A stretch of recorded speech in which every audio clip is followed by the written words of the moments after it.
Grimwood. He is from the Tennessee Small Business Assistance Program, and he is going to be talking about our national SBEAP website and give you some information and some opportunities for feedback. So Donovan, if you want to go ahead and start sharing your screen. Okay, thank you, Lisa. Yep.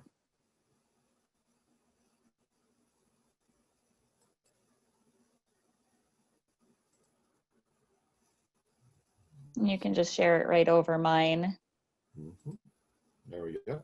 There we go. So, thank you everybody for joining us.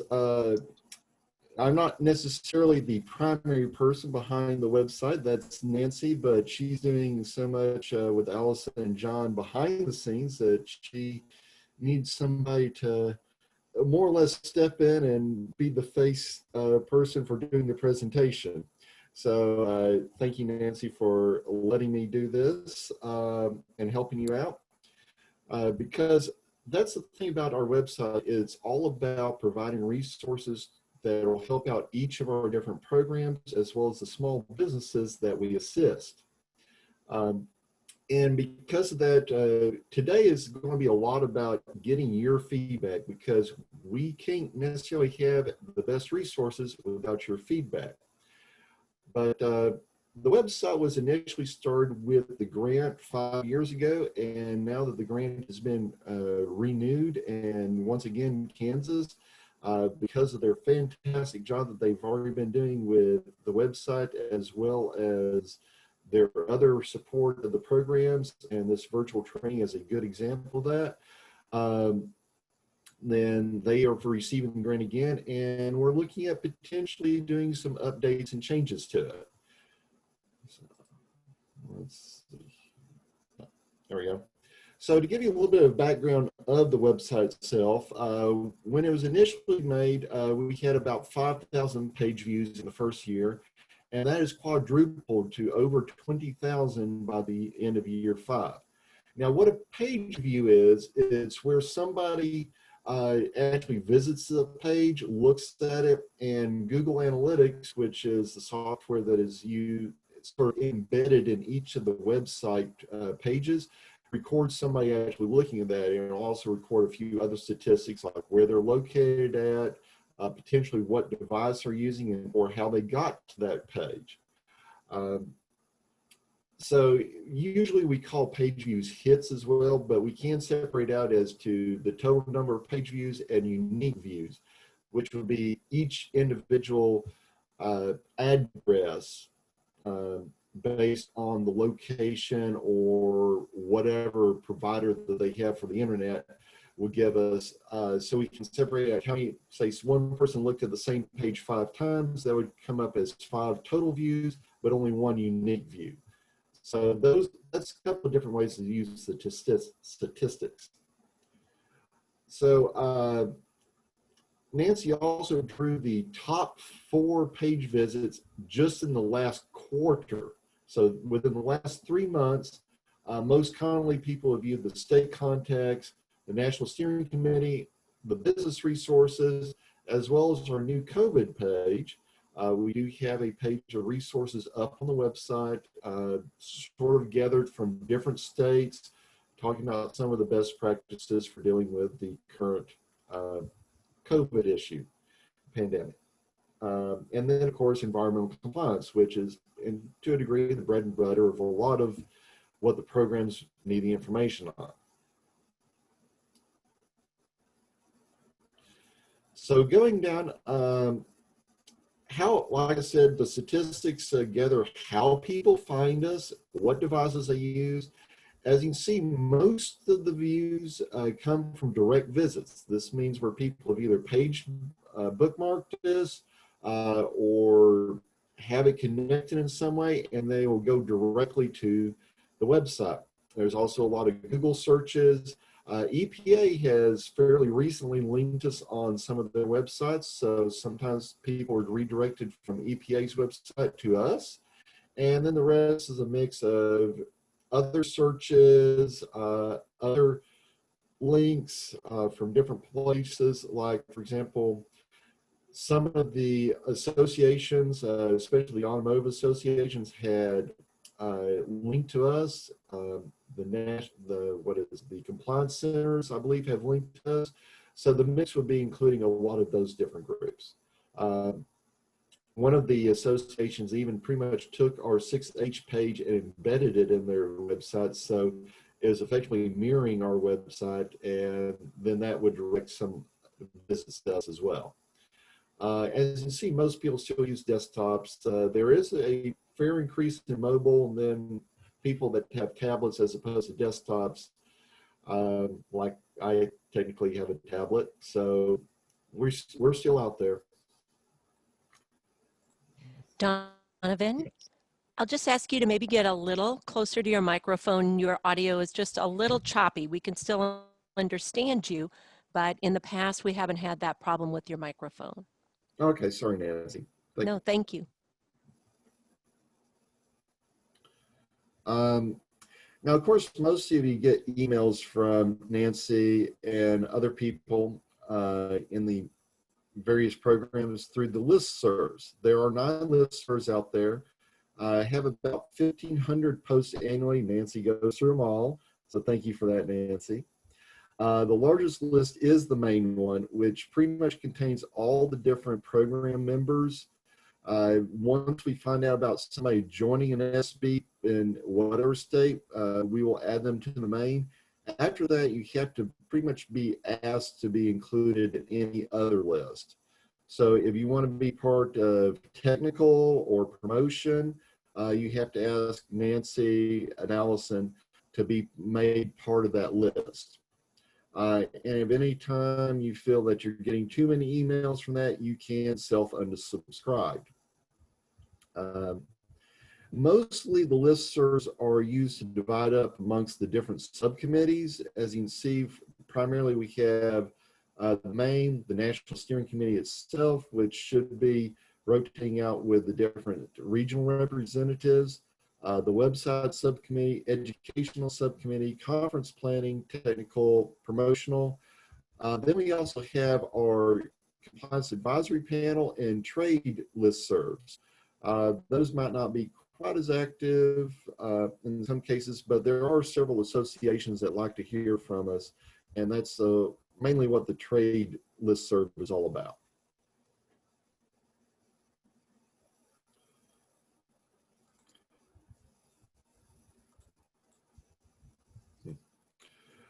Had some notes, but I can't find them right now. So, in addition to the listservs, there is a YouTube channel that the National Steering the website has developed. Currently, it only has 13 subscribers. We've had over 1,000 views, though, of the 39 different videos that are up there. They've included in channels such as program resources, technical resources, as well as Earth Day. Some you may recall Sarah Johnson in New Hampshire putting out some Earth Day challenges. A few people responded to that as well, and some of those videos have now been included on the SBEAP channel. So you can do a search for National SBEAP on YouTube, and you will find the channels. The other way is to go to the website itself, look at some of the videos posted, like, for example, from the annual training, which we're all recording right now. And those will be posted up there and made part of the channel. So that's a sort of an easy way to find all the different videos that we've collected. So, feedback. As I mentioned early on, we do need your feedback to make sure that we can be providing a great resource to everybody. So that's where we start getting into the different polls. We're going to be wanting to look at how can our resources be improved? Would you be willing to serve on the website subcommittee and help us very directly improve it? Especially giving us suggestions. Nancy and her team will be the primary people doing the heavy lifting of programming and everything, but we provide a lot of feedback in the website subcommittee discussing, like, this is what we think would work, or here's something we saw on another website that might be a good visual or information to put on there or something like that. So with that, we'll begin our series of polls. John, if you can launch the first one, please. So our first question is, how often do you access the national SBEAP.org for information related to compliance tools, state contacts, events, or national communications? Never, a few times a year, monthly, or weekly. Hopefully you use it fairly often, because that gives us an idea that this is useful and important, or you may link from your own website to that. So give that a little bit of time to get the answers in.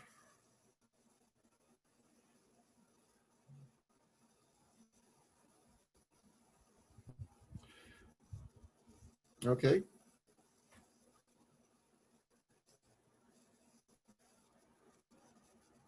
All right, thank you, John. It looks like most of you visit just a few times a year. I know I've visited a few times, maybe monthly myself, mainly looking at state contacts. Sometimes when I'm putting together the minutes for the technical subcommittee or helping Mark with that, like where's this person at? So yes, so our next poll. There you go. What is the primary purpose of most of your visits to National SB? Please check all that apply. Whether you're looking for resources like the annual report, a new air quality tool, which several states have put up there, something Allison has sent out in the Friday feature, looking for environmental compliance resources, looking for sustainable case studies, or simply to register for the annual training.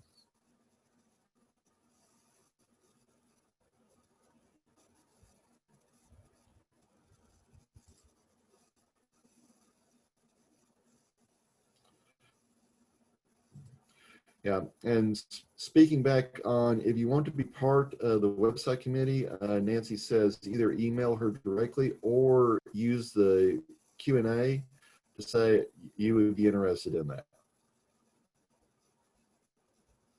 Okay, John, let's move on. All right. Looks like most of you come there looking for environmental compliance resources. That's really great. Using it for registering for annual training, and also looking for resources. So that's really great. All right, our next one. So what type of air quality compliance resources have you used in the past? Please check all that apply. With being state air quality tools, like I said, several states have developed different tools. Specific NSBEAP resource pages, whether it be our 6H, 6X, or whichever, those are continuously updated. So you may remember last month's technical call where we focused on 6H, and we're looking at some really interesting new things there. Example compliance calendars, several people still use those, or even foreign language technical guidance. So this is just an example of some of the different resources we have up on the website.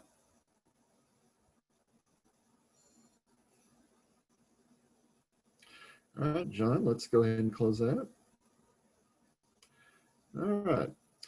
Most of you do use the air quality tools and the NSBEAP resource pages. So that definitely is some of the more valuable resources we have up there, and we are definitely looking forward to some exciting new additions to that, especially in 6H. All right, next poll. Okay, have you used any of the other compliance resources? We do have a host of things up there other than just air. These include hazardous waste, solid waste, stormwater, industrial wastewater, underground storage tanks, and the technical subcommittee archive compliance videos for times when you might have had a conflict and we recorded it and you weren't able to join. You can always go back and look at those. Like I said, the YouTube channel has several of those up there.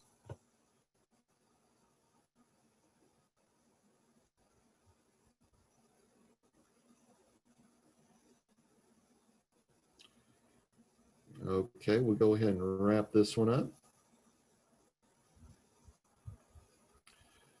All right. Looks like aside from the air resources, a lot of you use the hazardous waste and as well as the archive videos.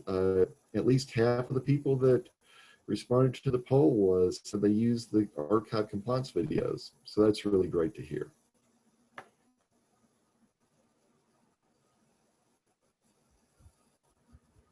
All right, next one.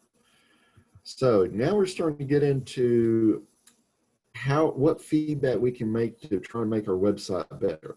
So how easy do you feel the current site is to navigate?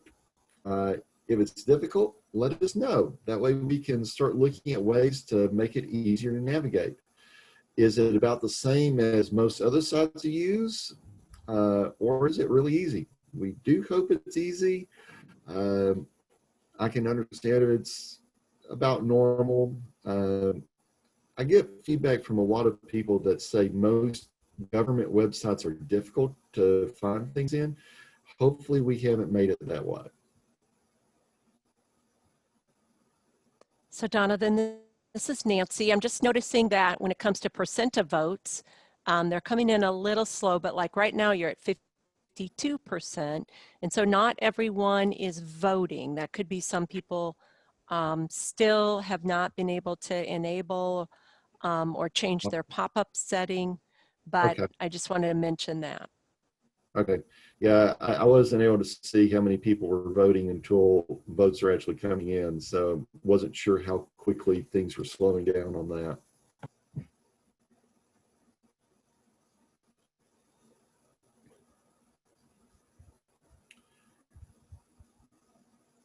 Okay, let's go ahead and close this one.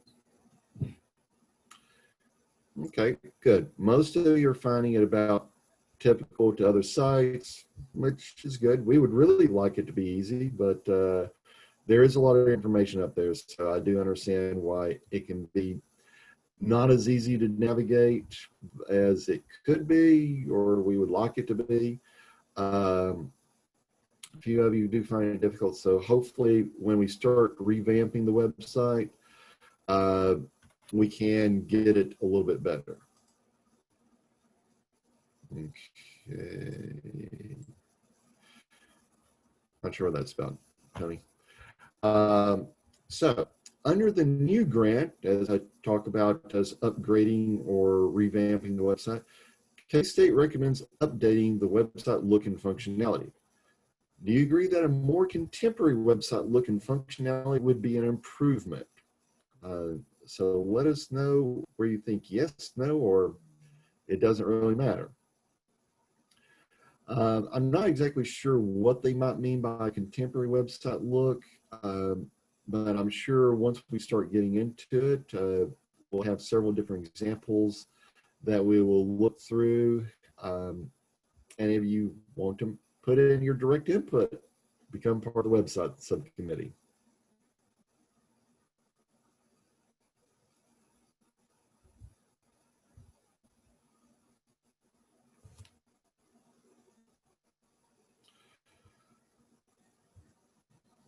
All right, John, let's move on. Okay. So a lot of people think that, yes, it would be an improvement. So, okay, we're certainly going to be looking at that.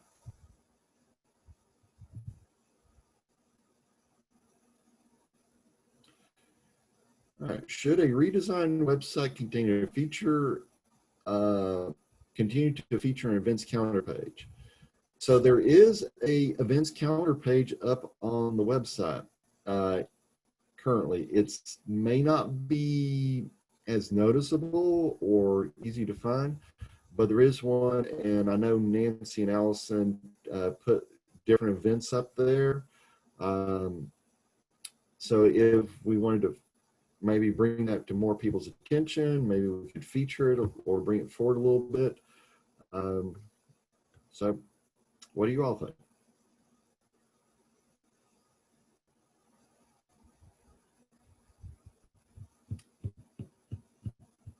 Okay, John? Okay. Most of you do think that's a good idea to bring it forward and feature that. So we'll certainly put that into consideration.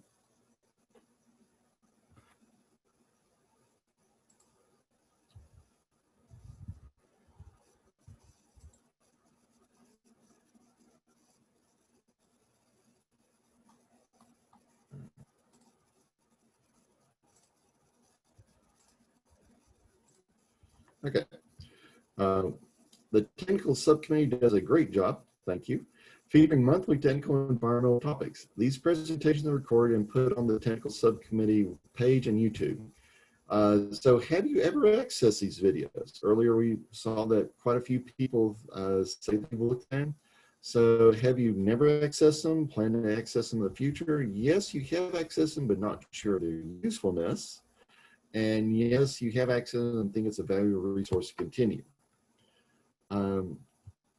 So let us know. I'm wanting to think that it is a valuable resource because we are seeing over 1,000 views of the ones that we currently have up on the YouTube channel. And that was sometime after the 6J boiler videos that Tony helped out. We put them up there. So I'm sure they got a lot of views initially, but I think most of the views might have occurred before we had the YouTube channel. Donovan, just a 5-minute warning here before you might want to move to some questions. Okay, gotcha. All right, John, let's move on.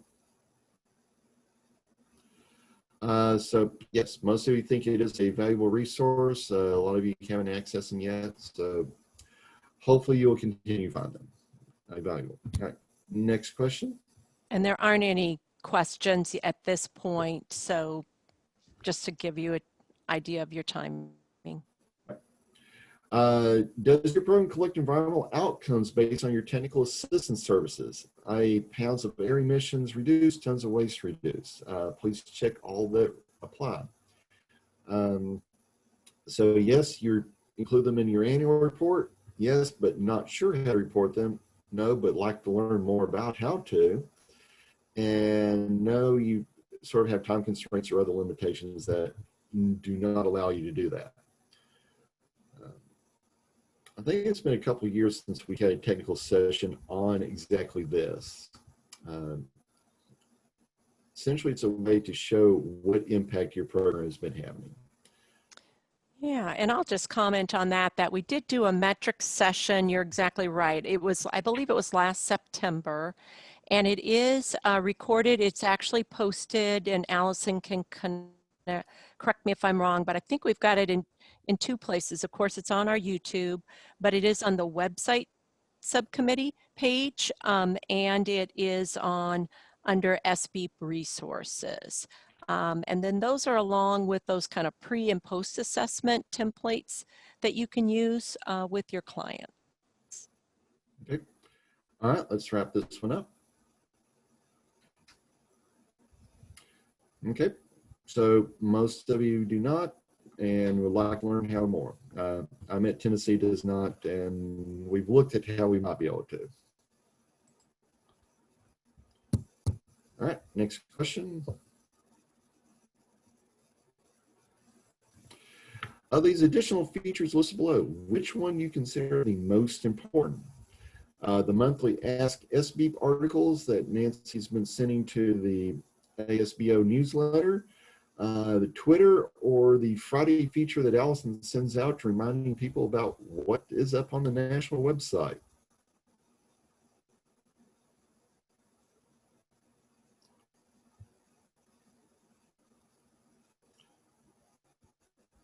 All right, let's go ahead and wrap that one up.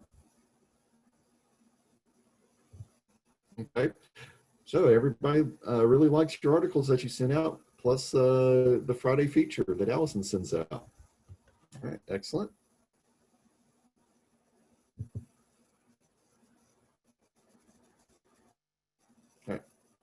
Do we have another poll question, John?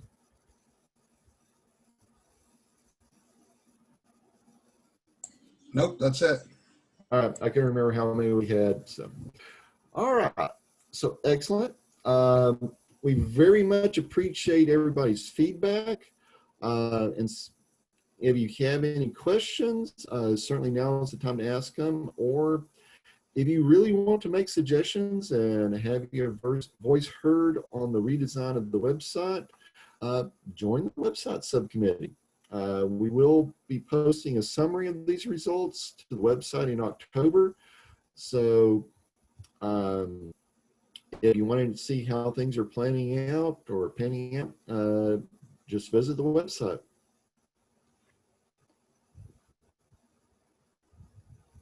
Great, and we did have one hand raised, and I did chat that person and put the hand down. That may have just been a test. So if anyone has questions about the website or suggestions, we do have 5 minutes, and we would love to hear from you. I'll just talk a little bit about what we would do and kind of our timing if the website subcommittee agrees with our recommendations. And now we've got the recommendations from all of you, so we really appreciate it. But we would like to update the website, both the look and functionality, minimizing the changes of any links. And we have actually just done this or working on it at PPI. And so we're real careful not to change links because, as you know, changing links, and Donovan pointed this out yesterday when he and I were meeting, changing links can be a real headache and cause some problems. So we'll be mindful of that, but we really want to look at organizing it a little bit differently. And we have collected several model websites. And I believe in about October is when our website subcommittee will start looking at model websites. We're working directly with a graphic designer that we have retained part-time. She works for us part-time and is very talented. Her name is Abigail Kraus, and she will work with us on the design and even a new logo if we want. And then what we're wanting to do is add some movement to the homepage. So those will be some of the model websites that you will see that I will show the subcommittee. And the way it worked when we started this up 5 years ago is we did not, the old website had been taken down for 2 years. And although we had access to the archive materials, we did start the design from scratch. So we did the same. We'll use the same process, look at some models, figure out what do we like, what don't we like, and then we will present several drafts for people to approve, and then hopefully launch something, I would think, January, February next year. Okay, so no questions. Just appreciate everybody, and Donovan, thank you for doing that. I think it's great when people hear other voices. And so I really appreciate you volunteering to do that for me. Thanks. You're very welcome, Nancy. Yes. Thank you so much, Donovan. So Really appreciate it.